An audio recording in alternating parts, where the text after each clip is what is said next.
Welcome to PCN news. ఈ వార్తలు మీకు సమర్పిస్తున్నవారు శ్రీ విజయ డయాగ్నోస్టిక్ సెంటర్ పాలకొల్లు.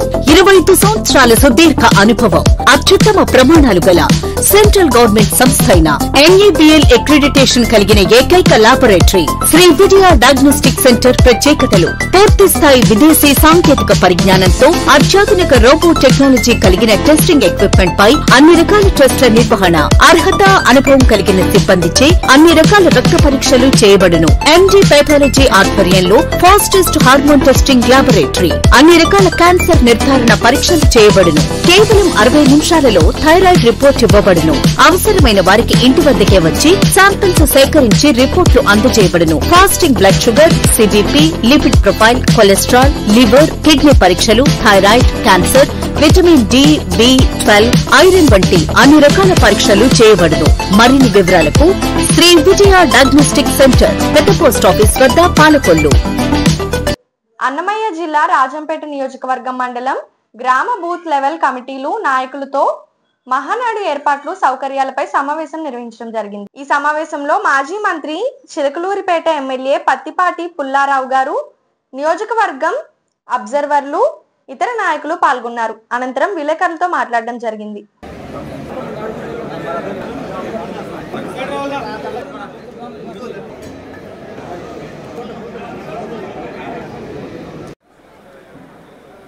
వారీగా అందరి ఆధ్వర్యంలో ఇప్పటికి ఏటిలో పోయేటటువంటి నీళ్ళన్నింటినీ కూడా ఎగ్గట్టడం వల్ల దాదాపు ఈ నందలూరు రాజంపేటకు సంబంధించి దాదాపు 14 చెరువులను మేము నింపుకున్నాం సార్. ఒక చెరువు అయితే కనుక మన్నూరు చెరువు 25 సంవత్సరాలు ఎండిపోయి ఉంది సార్. తర్వాత మీరు తీసుకున్నటువంటి చొరవతో మొత్తం అంతా కాలువలు నిర్మించి 25 సంవత్సరాల తర్వాత మొట్టమొదటిసారిగా చెరువు నింపడం జరిగింది సార్. మేము ఏ నియోజకవర్గానికి వెళ్ళినా, ఏ ప్రాంతానికి వెళ్ళినా, అందులో ప్రత్యేకించి రాయలసీమ నుంచి ఈ యొక్క మహానాడుకి పెద్ద ఎత్తున స్పందన వస్తుంది. ఎప్పుడా అని మహానాడు కోసం ఈ యొక్క రాయలసీమ ప్రజలు ఎదురు చూస్తున్నటువంటి పరిస్థితి. దానికి ఉదాహరణ ఈవేళ నేను రాజంపేట నియోజకవర్గం చేసినప్పుడు ఇప్పుడే ఉన్నటువంటి రైతాంగం కానీ ప్రజలు కూడా చెప్తూ ఉన్నారు. ఆ రోజు జగన్మోహన్ రెడ్డి పాలనలో అన్నమయ్య ప్రాజెక్టు కొట్టుకుపోయినటువంటి పరిస్థితి. మీ అందరికీ తెలుసు, అన్నమయ్య విధ్వంసానికి గురైంది, అన్నమయ్య ధ్వంసమైంది అని అంటే అది జగన్మోహన్ యొక్క దోపిడీకి, జగన్మోహన్ రెడ్డి యొక్క లూటీకి అన్నమయ్య ప్రాజెక్టు బలైపోయినటువంటి పరిస్థితి. ఖచ్చితంగా ఈరోజు మీ అందరి ఆశీర్వాదంతో ప్రజాప్రభుత్వం వచ్చింది. అన్నమయ్య ప్రాజెక్టును కూడా పునర్నిర్మాణం చేసేటువంటి క్రమంలో మేము కూడా దాని మీద కూడా దృష్టి పెట్టాం. ఆ ఎస్టిమేషన్ చేసిన వెంటనే ఆ యొక్క అన్నమయ్య ప్రాజెక్టును కూడా పూర్తి చేసేటువంటి బాధ్యత తీసుకోవడం జరుగుతుంది. ఆ ప్రాజెక్టు పూర్తయ్యేంత వరకు కూడా స్థానికంగా ఉండేటువంటి రైతాంగం కూడా దానికి ప్యారలల్గా కొంత లిఫ్ట్ పెట్టుకుని కొంత మేర నష్టాన్ని పూడ్చుకునేటువంటి మార్గాలు కూడా చెప్పడం జరిగింది. ఆ రకంగా ఆ రైతు నాయకులతో కూడా కూర్చుని ఆ అన్నమయ్య ప్రాజెక్టుకి సంబంధించినటువంటి రైతాంగానికి తోడుగా ఈ ప్రభుత్వం ఉండేటువంటి విధంగా పనిచేస్తామని చెప్పి మీ ద్వారా అందరూ కూడా తెలియజేస్తాం.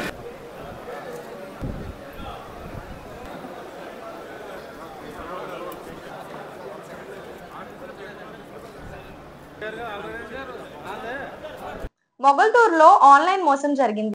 నేను మొగల్తూరు ASI అంటూ తన మేనకోడ్ల ఆరోగ్యం బాగోలేదని ఆసుపత్రిలో చేర్పించామని 85,000 ఫోన్ పే చేయాలని కూరగాయల వ్యాపారి పురుషోత్తంకు ఫోన్ వచ్చింది. తాను పోలీస్ స్టేషన్ వద్ద ఉన్నానని 85,000 ఫోన్ పే చేయాలని, మీకు నగదు ఇస్తామని ఫోన్లో తెలపడంతో పురుషోత్తం పోలీస్ స్టేషన్కి వచ్చాడు. అక్కడ నుంచి తనకొచ్చిన ఫోన్కు ఫోన్ చేసి తాను చేసిన వద్ద ఉన్నానని చెప్పగా, తాను థియేటర్ వద్ద ఉన్నానని అక్కడికి రావాలని చెప్పగా పురుషోత్తం అక్కడికి వెళ్ళాడు. అక్కడికి వెళ్ళి ఫోన్ చేయగా అర్జెంటుగా ఫోన్ పే చేయాలని చెప్పడంతో 85,000 ఫోన్ పే చేశాడు. అనంతరం పురుషోత్తం అదే నంబర్కు ఫోన్ చేయగా ఫోన్ పనిచేయకపోవడంతో మొగల్తూరు పోలీసులను ఆశ్రయించాడు పురుషోత్తం. కూరగాయల వ్యాపారం చేస్తాం. మొగల్తూరు పోలీస్ స్టేషన్ SI గారు మేనగోళ్ళ గుంట్లో బాగాలేదని చెప్పి ఫోన్ పే చేయమని చెప్పి డబ్బులు కొట్టమన్నారండి. లోపు ఫోన్ వచ్చిందండి కూరగాయల మార్కెట్ నుంచి స్టేషన్కి రమ్మన్నారు. స్టేషన్కి వచ్చేలోపు స్టేషన్ కాడ కాదండి థియేటర్ కాడ ఉన్నాం రమ్మన్నారండి. లోపు అర్జెంట్ అని డబ్బులు పంపిస్తామని కొట్టమన్నారని డబ్బులు కొట్టించుకున్నారండి. 85,000 ఫోన్ పే చేస్తాం. ఫోన్ పే చేసిన తర్వాత ఫోన్ ఎత్తడం మానేశారు. అది ఫేక్ అని తెలిసి పోలీస్ స్టేషన్కి కేసు పెడతా వచ్చాము. పోలీసు వారు న్యాయం చేసి మా డబ్బులు రికవర్ చేసిందని కోరుతున్నాం. కడప మహానాడు సభా ప్రాంగణం ఏర్పాట్లను స్వయంగా పరిశీలించి ఎటువంటి ఇబ్బందులు తలెత్తకుండా తగిన ఏర్పాట్లు చేయాలని సిబ్బందికి తగు సూచనలు ఇవ్వడం జరిగింది. అనంతరం అధికారులతో సమీక్ష నిర్వహించడం జరిగింది.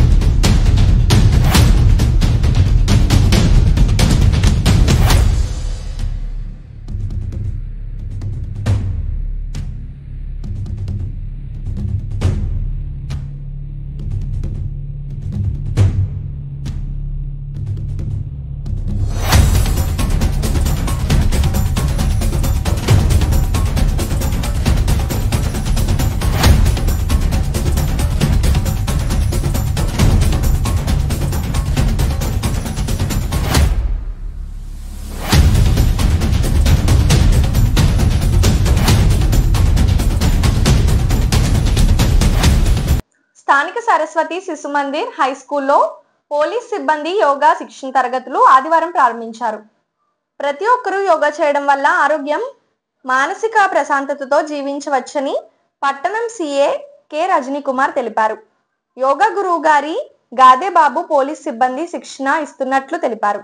ఆంధ్రప్రదేశ్ ధార్మిక సామాజిక పరిషత్ ఆధ్వర్యంలో పాలకొల్లులోని శ్రీ సరస్వతి శిశు మందిర్లో సమస్త దుష్ప్రభావ నివారణార్థక దేశ ధర్మ రక్షణ ప్రజల ఆరోగ్యం కొరకు జరిగిన 261వ సూర్యహోమం నిర్వహించారు.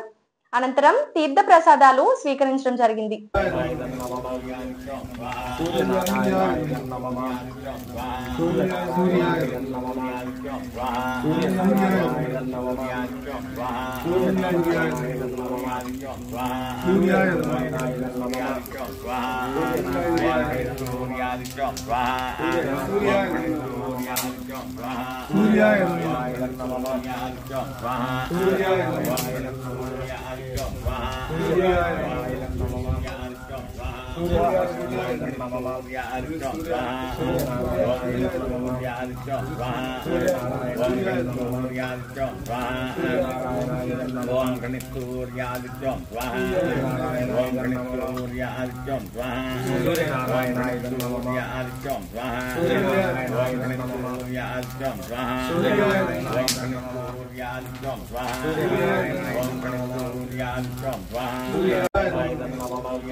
ఇప్పుడు ఒక small break. Shri Vijaya diagnostic centre Palakollu 25 సంవత్సరాల సుదీర్ఘ అనుభవం, అత్యుత్తమ ప్రమాణాలు గల సెంట్రల్ గవర్నమెంట్ సంస్థ అయిన NABL అక్రిడిటేషన్ కలిగిన ఏకైక laboratory Shri Vijaya diagnostic centre ప్రత్యేకతలు పూర్తి స్థాయి విదేశీ సాంకేతిక పరిజ్ఞానంతో అత్యాధునిక రోబో టెక్నాలజీ కలిగిన టెస్టింగ్ ఎక్విప్మెంట్ పై అన్ని రకాల టెస్టుల నిర్వహణ, అర్హత, అనుభవం కలిగిన సిబ్బందిచే అన్ని రకాల రక్త పరీక్షలు చేయబడును. MD పైథాలజీ ఆధ్వర్యంలో ఫాస్టెస్ట్ హార్మోన్ టెస్టింగ్ లాబొరేటరీ, అన్ని రకాల క్యాన్సర్ నిర్ధారణ పరీక్షలు చేయబడును. కేవలం 60 నిమిషాలలో థైరాయిడ్ రిపోర్ట్ ఇవ్వబడును. అవసరమైన వారికి ఇంటి వద్దకే వచ్చి శాంపిల్స్ సేకరించి రిపోర్ట్లు అందజేయబడును. Fasting blood sugar, CBP, lipid profile, cholesterol, liver, kidney పరీక్షలు, thyroid, cancer, vitamin D, B12, iron వంటి అన్ని రకాల పరీక్షలు చేయబడును. మరిన్ని వివరాలకు శ్రీ విజయ డయాగ్నోస్టిక్ సెంటర్, పెద్ద పోస్ట్ ఆఫీస్ వద్ద, పాలకొల్లు. Welcome back.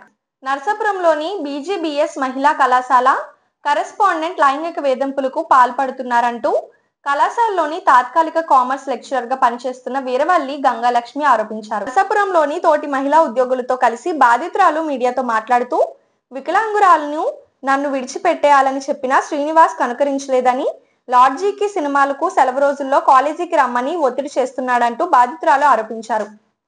అతని కోరిక తీర్చలేదని కోపంతో 2 సార్లు ఉద్యోగం నుంచి తనను తొలగించాడని, చివరికి తోటి ఉద్యోగులు, విద్యార్థులు ఆందోళన చేయడం తిరిగి వీధుల్లోకి చేర్చుకున్నాడని బాధితురాలు ఆవేదన వ్యక్తం చేసింది.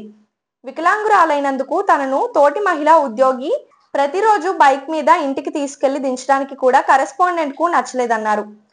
మా ఇద్దరి బైక్ ను లారీ పెట్టి గుద్దిస్తానని కరెస్పాండెంట్ బెదిరింపులకు పాల్పడిన బాధితురాలు ఆరోపించారు. కాలేజీలోని కొంతమంది విద్యార్థులను కూడా ఇదే తరహాలో వేధింపులకు పాల్పడుతున్నారని, విచారణ జరిపి అతనిపై తక్షణం చర్యలు తీసుకోవాలని ఆమె డిమాండ్ చేశారు. బైట్ వీరవల్లి గంగాలక్ష్మి. అయితే ఒక 3 months గడిచిన తర్వాత కరెస్పాండెంట్ గారు, నాకు ఆయన ఏంటనేది నాకు తెలియదు అసలు.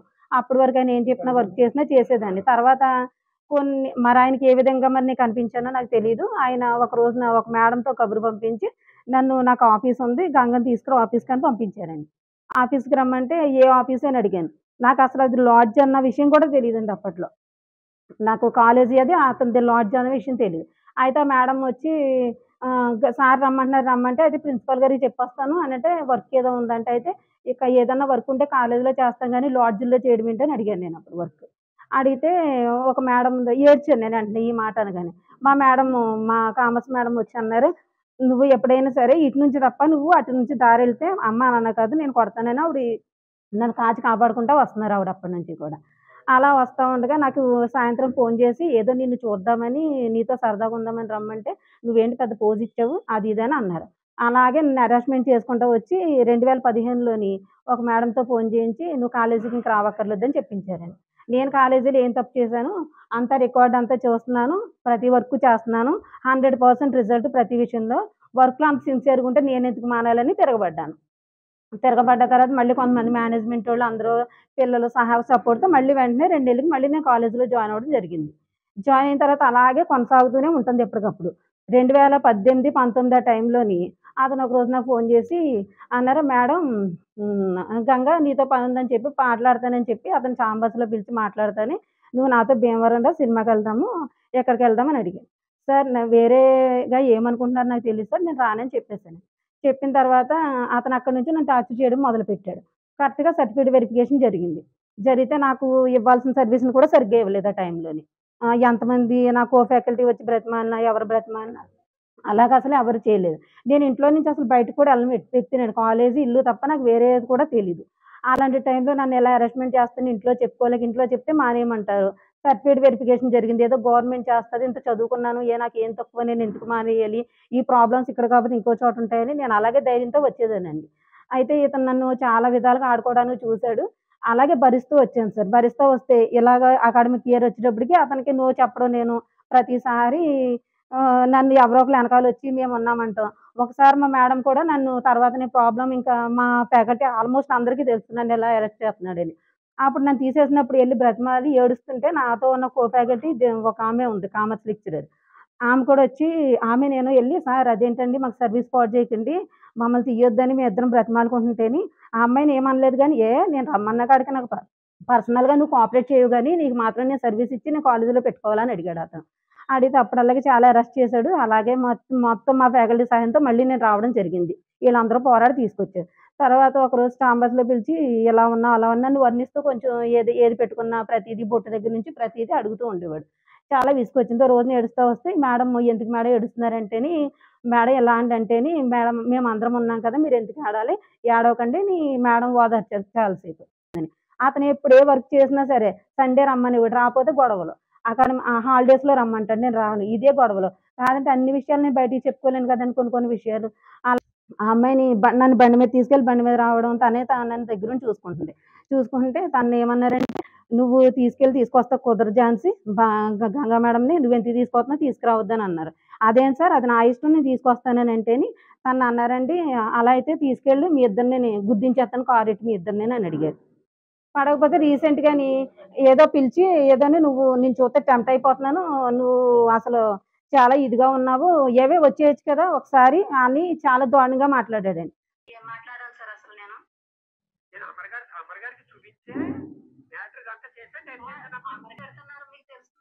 స్టూడెంట్స్ కూడా ఉండేవారు, పిల్లలు చాలా మంది పిల్లలు స్టూడెంట్స్ కూడా పిల్లల దగ్గర కూడా ఇలాగలాగని మాట్లాడితే పిల్లల్ని కూడా వేధించేవాడు. నా పిల్లలు కూడా నా దగ్గరకు వచ్చి చెప్పడం చాలా మంది జరిగింది. కొనిస్తాడు, కూర్చోబెట్టి మాట్లాడతాడు, అప్పుడు వర్ణిస్తాడు. అలా చేసేవాడు. ప్రూఫ్స్ అన్ని తీసుకొస్తే ఊడుకోదు కదా సార్, ఫోన్ అక్కడ పెట్టేసుకుని రావాలండి ఒక కరెస్పాండెంట్ దగ్గరికి వెళ్ళినప్పుడు.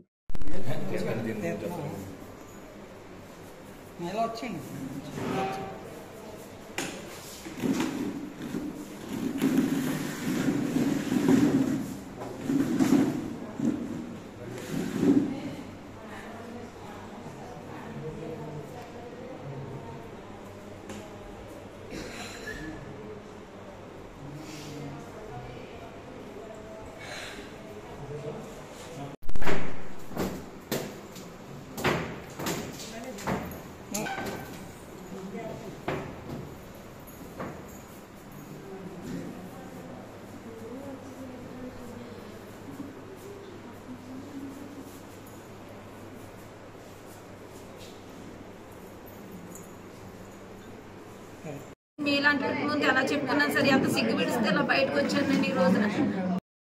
ఫౌండేషన్ ఆధ్వర్యంలో పాలకొల్లు మండలం అర్ధకట్ల గ్రామంలోని నూతనంగా నిర్మిస్తున్న ఆలయానికి 30 బస్తాల సిమెంట్ ను అందజేసిన సందర్భంగా ధర్మారావు ఫౌండేషన్ సభ్యులు మాట్లాడారు. జలవనరుల శాఖ మంత్రి నిమ్మల రామానాయుడు నియోజకవర్గంలోని ఏ ఆలయాలు నిర్మించుకున్నా సహాయం కోరితే వారికి ధర్మారావు ఫౌండేషన్ తరపున ఏదో రకమైన సహాయాన్ని అందిస్తూ ఉంటారని సభ్యులు తెలిపారు. ఈ ఆలయానికి 30 బస్తాల సిమెంట్ ను అందించారు. ఈ కార్యక్రమంలో ఆలయ కమిటీ సభ్యులు, ఫౌండేషన్ సభ్యులు, గ్రామస్తులు పాల్గొన్నారు.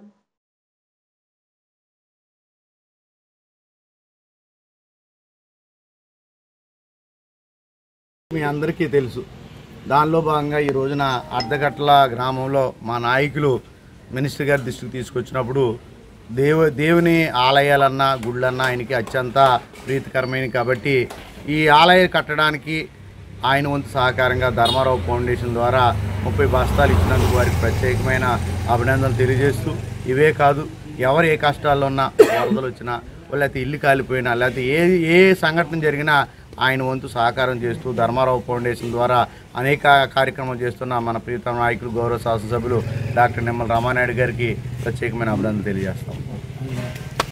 పంచరామ క్షేత్రం శ్రీ క్షీరరామలింగేశ్వర స్వామివారి ఆలయంలో మాస శివరాత్రి పురస్కరించుకొని ఉదయం నుంచి భక్తులు స్వామివారిని దర్శనం చేసుకుని అభిషేకంను నిర్వహించారు. సాయంత్రం స్వామి అమ్మవార్ల లీలా కళ్యాణం వేద పండితులు ఘనంగా నిర్వహించారు. అనేక మంది భక్తులు ఈ కార్యక్రమంలో పాల్గొని కళ్యాణాన్ని తిలకించి ప్రసాదాలు స్వీకరించారు. ఈ కార్యక్రమంలో ఆలయ ఈవో ముచ్చల శ్రీనివాస్, సిబ్బంది, పండితులు, భక్తులు పాల్గొన్నారు.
గురుజీ ఇటు చూడండి. ఓకే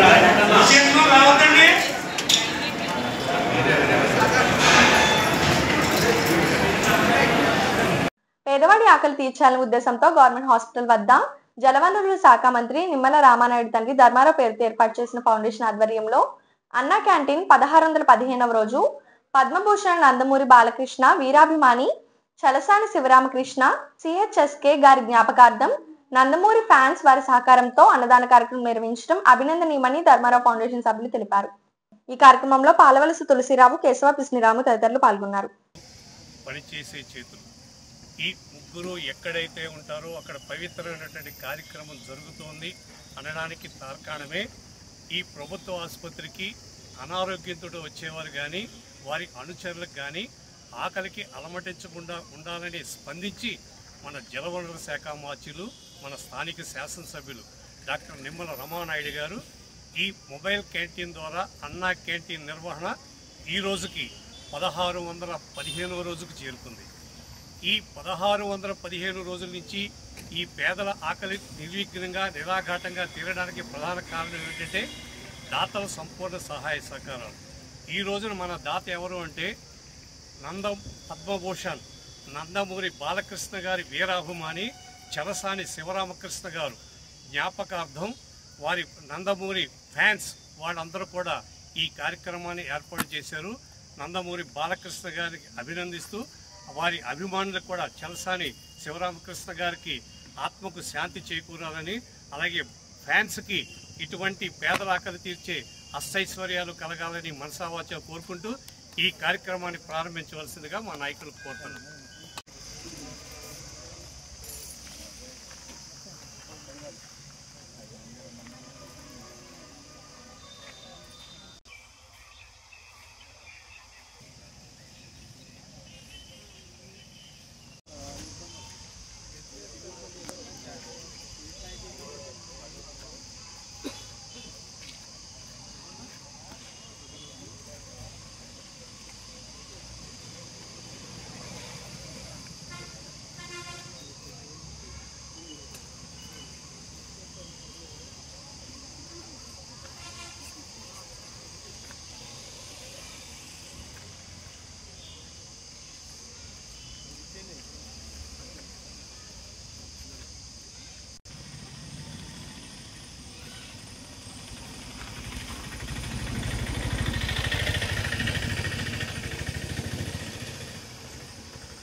ఈ వార్తలు ఇంతటితో సమాప్తం. తిరిగి రేపు కలుసుకుందాం. అంతవరకు సెలవు. నమస్తే. శ్రీ విజయ డయాగ్నోస్టిక్ సెంటర్ పాలకొల్లు 25 సంవత్సరాల సుదీర్ఘ అనుభవం, అత్యుత్తమ ప్రమాణాలు గల సెంట్రల్ గవర్నమెంట్ సంస్థ అయిన NABL అక్రిడిటేషన్ కలిగిన ఏకైక laboratory Shri Vijaya diagnostic centre ప్రత్యేకతలు: పూర్తి స్థాయి విదేశీ సాంకేతిక పరిజ్ఞానంతో అత్యాధునిక రోబో టెక్నాలజీ కలిగిన టెస్టింగ్ ఎక్విప్మెంట్ పై అన్ని రకాల టెస్టుల నిర్వహణ, అర్హత, అనుభవం కలిగిన సిబ్బందిచే అన్ని రకాల రక్త పరీక్షలు చేయబడును. MD పైథాలజీ ఆధ్వర్యంలో ఫాస్టెస్ట్ హార్మోన్ టెస్టింగ్ లాబొరేటరీ, అన్ని రకాల క్యాన్సర్ నిర్ధారణ పరీక్షలు చేయబడును. కేవలం 60 నిమిషాలలో థైరాయిడ్ రిపోర్ట్ ఇవ్వబడును.